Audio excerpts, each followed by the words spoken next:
What's good, everybody? It's your man B-Von here with We Create Music TV, and today I am starting a brand new series on Maschine called Maschine Tips. In this first video, I am going to talk about drum layering. Oh man, this is going to be an amazing video. My goal with these Maschine Tips videos is to provide you with practical tips that you're able to implement immediately to increase your production value. Without further ado, we're going to get into the very first video on drum layering.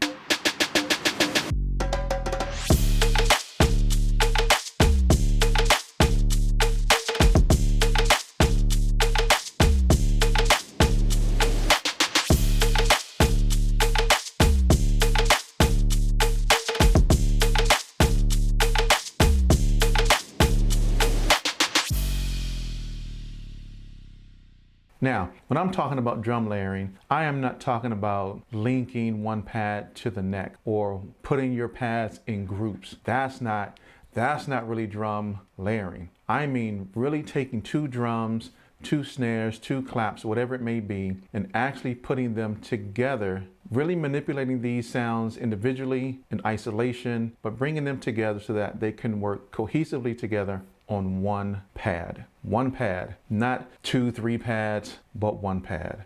This is going to do it right here for y'all. I'm telling you, drum layering. How do you do it on the Maschine? Let's get right into it. So here I am. I have, the Maschine software up. I'm gonna flip it over because I'm going to show you how to do this in Maschine itself and also in the software, right? So you'll see me flipping back and forth between the hardware unit and the software itself. Okay, so here we are in Maschine. You can see I have a blank Maschine, nothing on it. I'm gonna show you from the very beginning. This is a very easy process to do. I've not seen many people, actually I haven't really seen anybody do what I'm getting ready to show you in regards to drum layering. So the very first thing that we need to do is, of course, load up a drum sample. So we're going to go over to browse. We're going to be presented with all of our, in this case, one shots. You will need to be on one shots in order to get to the drums that are used in the Maschine expansion packs, or you can go over to user and utilize your own individual drums to do this, right? But I'm going to show you how to do it just directly from the Maschine sample pack. I'm in Maschine. I got my one shots available. I'm going to go to one of my favorite packs ever, which is the DJ Khalil. Once I'm in the DJ Khalil pack, over on the right, you can browse all of your different samples. This encoded here allows you to select the different types that you're looking for. So once you select the types, I'm going to go over to drums, and then you're now able to select the subtypes you're looking for. And so what I want from the subtypes is kick. Now you're able to see all the different kicks, right? That's available in this kit, this one shot. So I'm going to take the first kick, the kick 1974, press load. Now it loads that kit up, or that kick right here on pad number 1. What I need to do now is go through a process of putting another kick on this same pad. How you do that, very easy, very simple. You click on sampling. Once you're in sampling, you are presented with your 4 choices on the left-hand side, which is record, edit, slice, and zone. You're going to click on zone. Once you click on zone, you're going to see the zone that you have available on a particular keyboard. In this case, seeing what that entire zone is on a keyboard layout. On the right, you have your kick. So that's the kick that I got loaded up, kick 1974. I can remove that kick. I can add, what am I going to add? Another kick. So I click on add. Once I click on add, I am now presented back with that list of drum samples that I have here. Then I'm going to just scroll down. I'm going to click or select kick 1974 number 2. Click load. Now I can see kick 1974 number 2 on here as well. Once I add this additional kick, notice I now have an additional option, which is to go previous, which takes me back to the previous kick that I was able to select. And so now you can select previous and next. So next, previous. And that shows you the 2 drums that you listed or inserted into this pad. Now, if you listen to it, that kick is now beefier and fatter than that individual kick that I had on at first. The beauty of it now is that I'm able to manipulate each of these individual kicks to my liking, to my style, as far as adjusting things like the tone. I can tune these individual kicks. I can adjust the volume. I can add some panning left or right if I want to pan my drums. You can do a lot of different things now to these individual drums and make them as cohesive as possible, or however you want to. You can get creative with it. So how do you do that? So now that I have my two kicks, you'll notice you have these two arrows that are listed here. The forward arrow and of course the back arrow. You press the arrow to the right, you now are presented with different options: loop, start, end, X fade. You can use your tune or your mix. This is where you can tune your drum. If your drum is out of tune, you want to make sure that they're in tune together. Notice when I adjust the tune either up or down,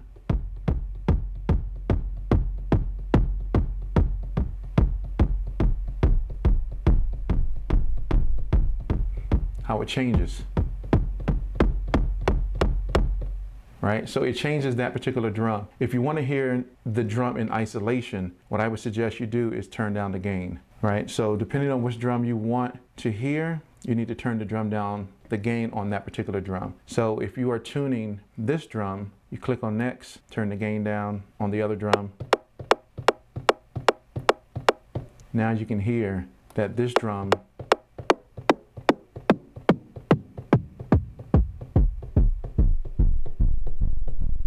is being tuned however you decide at what level you want to tune it. You have flexibility to do that. Now I'm going to go back because I want to put that back at its normal gain level. Now we're back at that fat, beefy drum, right? So you can tune it each individually, right? You just click on next and previous to tune it. You can adjust the gain. You can also set your panning left and right if you so desire that you want to pan your kicks. That's up to you. You want to pan your kicks, I guess. You can change the root key. Let's say that you know the key is E3. You can change the root key of your information here, your kick, and then it will, notice it changes here on the zone as well, right? So it's telling the zone what key that kick should be in, right? So you can change the root key here as well.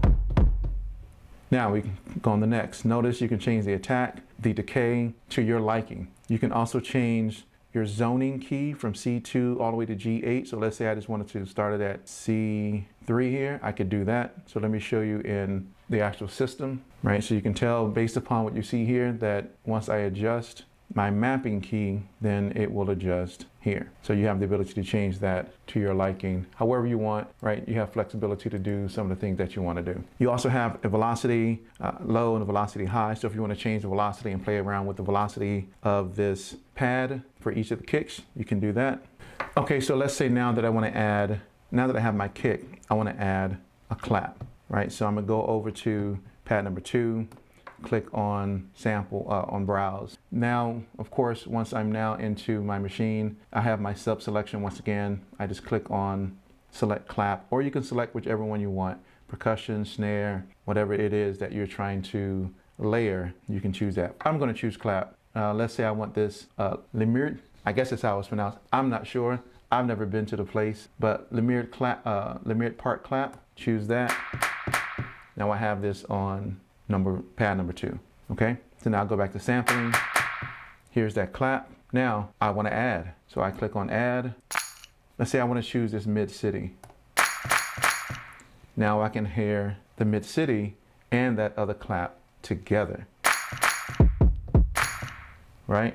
And so now my clap sounds a little more beefier. If it doesn't sound like that, just regular clap anymore. But here's the beauty of it. And what I love about this process is that I can add as many claps and kicks and snares as I want. It doesn't matter. I've loaded up here 136 kicks. Now, it's gonna sound weird. I'm not saying that you should load up 136 kicks and claps and snares and all those things, right? But from what I see so far, there's not a number that you're limited to loading up on this machine. Have fun with it, right? Find some stuff that kind of makes sense. Adjust some of the volumes. Do some of those excellent things with it. Back to this clap. So I got this clap. Now I'm actually going to add another clap to it. I'm going to go back to add. I want to add clap NoHo. So now I have these 3 claps And you can see here in my machine that I have 3 claps here. Even from a kick perspective, you can see I have the 2 kicks. If you look at this little plus that's right here, I can add additional kicks. All I have to do is click the plus sign. It's going to open up in a browser that you would see, and then it's going to ask you to select all of the drums that you want. Whatever you want, you can then select it and you can add that to this. That's amazing. I love it. Okay, back to this clap. So I have the clap here, and I am now going to just do some tweaking of this particular clap, just so you can see some of the things that you're able to do in regards to this layering technique. I have my claps, so I'm going to just do some simple volume adjustment. So I'm gonna go back to the first one. I'm gonna lower that down some and say a 3.5. I'm gonna go to my next one. I'm gonna do the same, around 3.5, right? And then I'm gonna go to the next, which is that clap no-ho. Let's say I'm going to adjust it down to maybe 1. Let's say 1.5, whatever it is to your liking, right? Now I'm gonna do show you, I'm gonna pan it. This particular clap, let's say 30. The next clap, which is the mid-city, we're gonna pan that to the right, 30, and we're gonna leave clap no-ho center. Now you have a more stereo type of clap. You can hear each of the different claps on their left and right perspectives with this clap no-ho being in the center. Now if I wanted to tune it, I could, but it's only gonna tune the clap no-ho if I do that. Every other clap stays the same. I'm only tuning clap no-ho. But now you can see the power of drum layering. The beauty of this is if I come out of sampling, I am now back where I can see my sampler. So let me switch back over so I can show you here. All right, so now I can see my sampler back here in Maschine. Now I can adjust that pad with all those different sounds on it. So you know, of course, you have your polyphony, your pitch bend, you have your engine. On this engine, you can change it to standard, MPC 60, the S1200. I'm going to change it to MPC 60. I like how it sounds on the MPC 60. For some reason, I don't know, in my ear, it sounds more robust. And so you can do the same for the clap. You want to put that to MPC 60. And so now they just sound beefy. Sounds awesome. Okay, so if I click on the right arrow, now I can tune this entire drum versus tuning them individually as I was able to do previously. So if I want to tune all of these at once, I could do that. If I wanted to adjust the start, I could do that. If I want to reverse it, kind of give it that Beastie Boys feel, you could do that, right? Of course, you can change your one shot to your attack, hold, decay, your attack, decay, sustain, and release if you wanted to do that as well. You can click over to the next. All of these different, right? Your comp, your drive, your sample rate. Your sample rate, watch what happens if I change the sample rate. Oh, let me change it off reverse.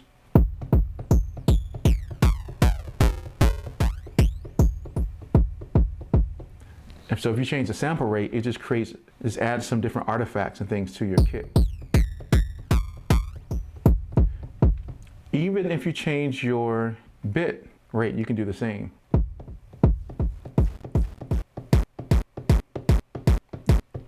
Some creativity, some things you can do differently with it. Depends on what you want to do. You can change the filter. You can add a low pass, band pass, high pass. You know, you can add an EQ, and then you can adjust it. All your EQ frequencies directly right there for that one kick.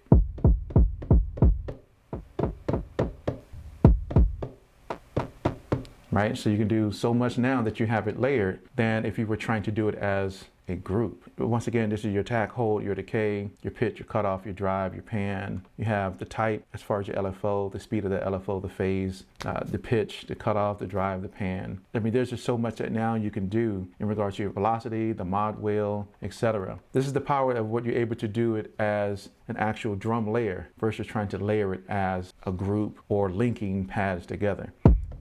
I now can adjust this one pad, and now I got a new sound, a new clap, a new kick. It's amazing. So now I can do all the things that I would normally do in Maschine. I can go to keyboard, and now I can play those up to the 16 pads and so on. You can still change your octaves up and down, your semitones, right? I can do the same thing for the kicks. And so now those kicks are still layered and those claps are still layered. It's not linked, it's layered, right? This is how you layer drums. No other way. If you want that MPC drum layering techniques, this is the way. This is the way. This is the way. Y'all want to see how it's done? Take that, add it to what you got for your own skill set, play around with it, come up with your own unique sounds, and have fun with it, right? That's what Maschine Tips is supposed to be. So thank you very much for tuning in. Make sure you subscribe to the channel so you can stay in touch with us here at We Create Music TV, and also to receive more of these Maschine tips as they come out. Stay watchful, stay mindful, have fun with your machine. Once again, subscribe, hit the like button, hit the notification bell to be notified when these videos upload. I greatly appreciate you tuning in to my very first Maschine Tips video, and we are out, ladies and gentlemen. Peace.